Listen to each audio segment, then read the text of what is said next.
Hello, everyone. Let's just jump right in and let's talk about boldness and standing up for what you believe to be true and right that works in any of the areas of your life. We were all called to be leaders, starting with our own choice of how we will live our lives. Yes, there are great leaders and there are mediocre leaders, and then there's just really poor leaders. Let me ask you, which one are you? God has called each one of us to be the light unto the world. So regardless of whether you choose to be, you are an example to others. Therefore, you are a leader.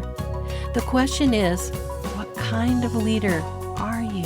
What kind of an example are you? You were called and appointed to this. It's one of those, if not you, then who moments. Let's be clear, leadership isn't always about standing at some podium or having some title. It is a role you are called to. For God made you to have a voice with the ability to make a difference in this world, and it determines the path of the destiny of how you will lead your life and influence others or not. It doesn't care about your age or any specifics about you. You lead where you are. Maybe you've not considered these points before.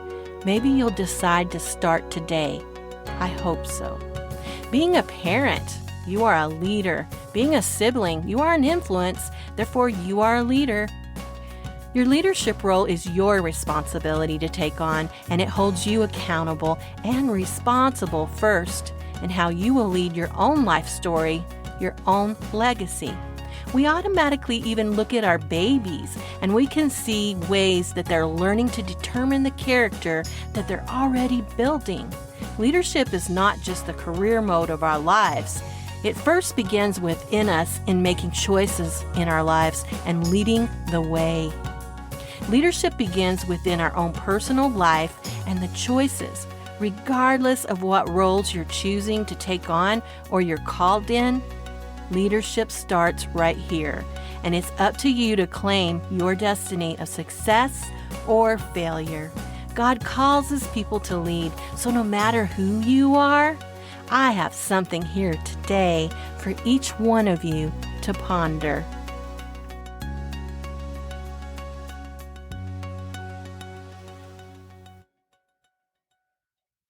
First of all, this has been a difficult couple of years, hasn't it? And we're exhausted by all of it. It wears us down in every way, but that's the plan. But keep in mind that the enemy's plan is to wear us down so our fighting power is weak and not strong. You know that saying like, I may know this, but it's good to hear it concept? Well, God told me to speak words of encouragement to you and how to begin to lead. And for some of you, even being a leader already, to help you by speaking words to you, to inspire your leadership to lead more effectively, especially in an uncertain and tired society of people, on your work teams, in your families, schools, and churches. Leaders have to be encouragers, but they also need encouragement as well in order to maintain their focus. Most of the teams that they have, they don't realize that, so their leader gets worn down. They look at their leaders as strong, but that strength, it has to be fed and cared for. We all need to be praying more, and we need to be praying for one another. I want to encourage you to be strong, be steadfast. This pain will soon pass, and you will have joy again. With your faith in action, life will get better. The good news is your troubles are not here to stay. From the testimonies in the Bible, we find that those things come to pass. When we are worn down, we get negative and fearful, so we are depleted from this battle. In the midst of it, the enemy wants to discourage us, and he also wants to discourage you in your blessings as well. Be careful in these times what you allow to come out of your mouth. Be careful what you say. Be careful what you do. You see, this is not God's intention for you or His design. Know this. Leaders can fear failure, and they do at times. But with faith determination, they must find it in order to press on. So it is good to really think and pray on this one. Because you see, success is measured by how consistent and determined that you choose to be, because this in itself provides a good balance to the character of your leadership. I want you to think of leadership as part of who you are, regardless of your age, the job you have, the task you have, the volunteer work you may do, the school that you go to. Whatever place that you are in your life and the stuff that you have going on in your life, I want you to listen to this, keeping in mind who you are and what you do with your life. Every time that you hear me say leader, I want you to know this is you. Kiddos, teenagers, retired folk, I am talking to you as well. We need leaders in every facet of life. I said every facet. And we are depending on you. You may feel broken and you may have every reason to feel justified in your feelings, and that is okay. Remember, brokenness is the vehicle that is making you stronger and humble as you decide to let the wholeness be your destination, your joy and your healing and your hopefulness. You do not have to be stuck on the side of the road. Mommies and daddies, grandparents, aunts and uncles, brothers and sisters, neighbors and teachers, your roles are very vital. When I say team, it is any group of people that you are part of in any given situation. It is leading yourself, raising your families, working with your spouse for a successful and loving relationship, supporting one another. It is any relationship in your life to be encouraging and strong. Leadership is about being an example to follow and being inspired by it. God expects us to lead. He doesn't want us to hide our light, but instead bring more light each day to our lives and sharing it with others. He wants us to fight the good fight of faith. Therefore, He wants us to believe we are who He says we are. Now, we can be pretty passionate about what we believe in, especially if we are people who invest ourselves in the cause and we feel that we know what we're talking about, what we believe in. Now, of course, there are people who just follow what someone else says and takes their word for it, and it all stops right there. They don't dig any deeper. They don't realize that they would never, ever be lied to. Of course not. And maybe that person that they're believing, they would never lead them astray in order to advance their own beliefs. Satan, he disguises himself as something really good, and he uses other people to trick you. Even though those people may be really good people as well, they're not seeking God on the matter because they're being tricked too. We each have something invested, and we tend to get argumentative about it. But be careful. Anytime that someone is pushing back on things or being argumentative, you need to look at yourself first and ask, what am I doing, if anything, that might be provoking that kind of behavior in this person or myself? And do I even truly know what I believe and why I believe it? Sometimes you need to detach yourself and refocus. Sometimes a leader is so focused on the mission that they may let their egos and their emotions get too involved, and they don't see what's going on with their team, and it causes a lot of problems. As a leader, you must know that it's not all about you and your glory. It's about working together to get the mission accomplished. When the team wins, everyone wins. If you do not know how to follow, then you will never be a good leader of your team. Leading effectively, it's what you can work towards and be proud of. But in the beginning, be patient and realize that you first have to lay the foundation for your team, just like on a house. It needs solid ground in which to be built upon. And sometimes we have to work with other leaders who think that we are weak. But by being a good follower, we can gain our own strength, and we can learn from those experiences. It's another season of life to add to our story. We can always learn something, whether it's a good thing or it's a not so good thing. We will soon find out. When we think of what not to do and what to do, it then becomes part of a strategic plan. What you must do is show up, work hard, and do your job. Accomplish the mission, and eventually people will recognize who's leading the mission, regardless of who says or does what. Everyone on your team needs to know their job and feel part of the team. Do not allow your ego to get in the way. It's better to have others praising you than everyone hearing you praise about yourself. Not everyone needs to hear your complaints, because then it appears you have lost control and you are playing the blame game. Let us not lose the art of patience, especially living in this microwave society of we want everything in an instant.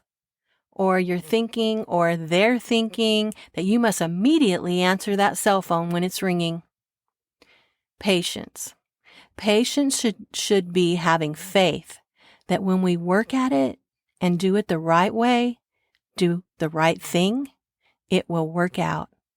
Yet keep in mind that everything takes time, and maybe we have to learn as we go. It's called on-the-job training, and it's much like being a parent whenever we do these kinds of things in raising our children. Instant gratification is going to lead to problems. Sometimes it just won't happen. I am talking leadership in all aspects of our lives. A leader must take ownership, and oftentimes by detaching yourself from a situation simply long enough to be able to refocus on what you may not be doing to make things better, instead of always pointing fingers at your team or in other relationships in your life. Detaching is very helpful, because otherwise we tend to overthink and we don't pay as much attention to the other areas of our lives, which then suffers. We toss and we turn at night, and our minds keep working overtime. Not only do our bodies need rest, but so does our minds, our hearts, and our emotional well-being. A leader must be good to take care of themselves, take care of those areas in their lives. Remember, it is leading by example. No one wishes to be fake. It's exhausting. And no one wishes to be led by a fake. So be true to yourself. Be consistently you. By being consistently you, that means that you have the same personality wherever you go, whomever you are around. It's less exhausting and instead life-giving. Let the true you shine. One of the number one complaints that leaders share, they say that my people, my team, they are not accomplishing what I need them to do. Yes. This is so true, and you know it all too well. Oftentimes, the people that we are trying to lead are a lot like our children, a reflection of us, a reflection of our leadership, so they can't disappoint us. You say your people are not doing what you need them to do, and you need them to step up and solve problems. But why aren't they? Most likely, whether you see it or not, you're probably micromanaging them. And that's a big red flag for a leader. That's a dictator or some disciplinarian. You, as a leader, are supposed to hire and find good people and train them in it and communicate with them and then get out of their way and allow them to do their job. If you find them incompetent, find out why and see if you can assist them to get to know more about what's going on. Or if you don't have time to do it, find someone that can help them. If they don't work out, then let them go on to other opportunities. But this part, it's on you, and no one gets the power without the process. You have to give to get. Remember that. Here's an example of what you should have happen. If as a leader you say, this happened whenever you showed up late for a meeting, When you arrive, you should wish that this happens. In scenario 1 here, you go in and your team says, "Okay, boss, this is what we went over so far. This is what we agree on, etc., etc." But then you flip-flop it to the other scenario 2. You shouldn't want to see them just simply sitting there, just waiting on you to take charge. So let's go back to scenario 1. You want to hear, "We solved this. This is what we're doing, but we need your input." As a leader, you have to find a balance in that area. You see, 100%, you are micromanaging if they're waiting on you to come in and make all of the decisions. Why even have a team? You're just telling them what to do. Just like your children, your team has to understand how things work and why. So lay it out for them by explaining the why, because they need to know what they need to do. And the next time, you may see the success scenario playing out.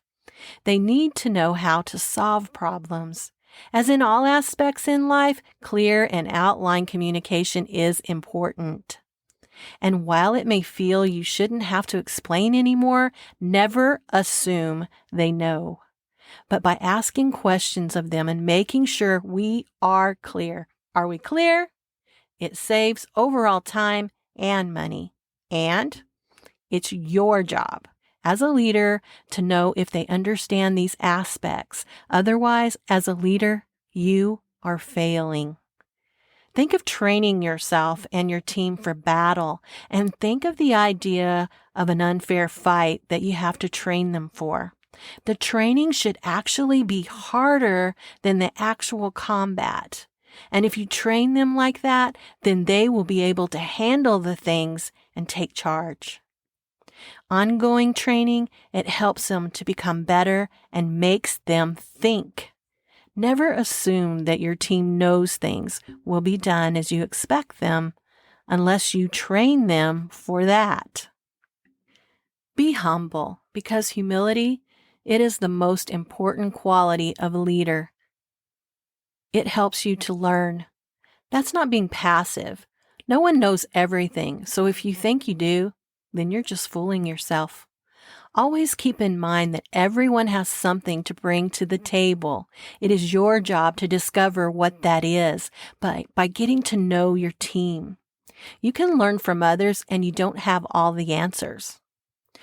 What can you do to develop the trust? Ask yourself that. Only you can. How do you acquire it? Ask yourself, what is it like to be the person of character and who can provide your team with the tools that they need? Everyone has input, and even the smallest of ideas can expand and come together to become greatness with everyone's input and working together. This also provides some vital ingredients to the mix. What is missing on our teams today? That is that everyone has a role to play and portion to contribute. And that is a sense of importance, a sense of belonging, a sense of matter. As a leader, keep those ingredients at the forefront of your mind, and you will conquer knowing how to build teams of greatness where every part of it matters. Once you've taken your steps to decide to jump into your leadership role in your life, you are ready for the next step. To add further to your list of character traits, to upgrade your mindset about yourself, add game changer to the role of your leadership. Game changers, they truly take responsibility, because game changers, they are people who have the ability and the opportunity to turn things around. They have confidence because they have made the decision to make a difference in the circumstances that they face. They can do this because they took the time to invest in themselves and they know who they are. You see, game changers, they are people who continually want to learn. And they've already made the decision to never allow any circumstances or even their age to limit them in learning new things and being introduced to new ideas. I have a master's degree in leadership, and I claim to be a forever student, searching and seeking to learn new things and adding to my knowledge. It wasn't my graduate studies that I learned about game changers. It was by desire to know more and more, and by seeking to obtain more knowledge. I seek various sources of learning, and it was when I was diving in and listening to Graham Cooke who opened my eyes to this other important element of leadership. I believe being open to your learning sources and teachers, that helps you to create the best version of you. It moves you further to stepping up in your leadership role and not waiting on someone else to ask you, or instead do it for you. Get this, Graham Cooke says that game changers ask themselves, who can I be in this moment? I now think of those words, that statement, when I'm in a situation. He goes on to say, game changers make decisions based on their identity of who they are in Christ, and what they know from their experiences already. They can make decisions and take actions based on those things rather than standing in the tough circumstances unsure of what to do. They're always learning who they can be in this very moment. They know how to become something in a situation, so they begin to know how to get above the problem or the issue and not stay beneath it. You see, otherwise, nothing ever changes. We definitely could use some game changers. Will you be one of them? When it comes to thinking of a leadership example to follow, a mentor to look to in leading your life, one of the greatest examples you will ever find is Jesus. In fact, he was the perfect leader and the greatest game changer of all times. By putting the Lord first, by making him the Lord of your life, he will help you to achieve greatness. If you've not thought of yourself as a leader, or if you're rethinking your whole leadership role in your life, and you're considering taking the leap of faith to jump in, but you are still hesitant or fearful, remember these things. Isaiah 4:32 tells us, "When you pass through the waters, I will be with you." Exodus 14:14, "The Lord will fight for you. You need only be still." John 15:16, "I choose you, and I appointed you." Luke 1:37, "For nothing is impossible with God." Micah 6:8, "Do justly, love mercy, and walk humbly with your God." Philippians 4:6, "Do not be anxious for anything."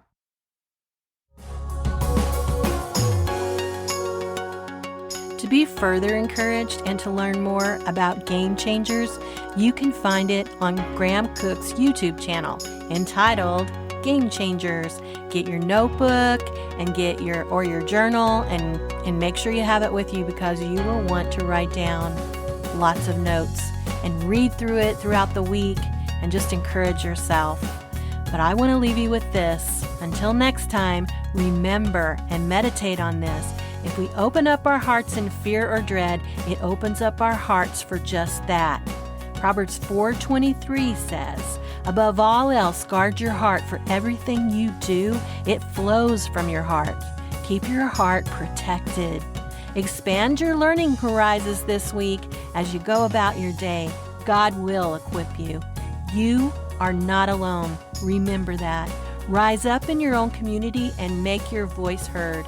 We need you now.